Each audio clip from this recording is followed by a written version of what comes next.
Viejo carcamán. Pásenle. Niños, pagan solamente la mínima cantidad de 50 pesos por venir a ver el pinche viejillo carcamán. Óigalo. Ese güey está embrujado como el chaparro Schwarzenegger.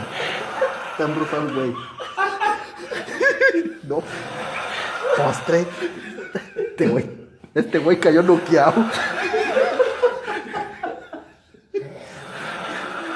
Uy, raro, ¿cómo está el puto?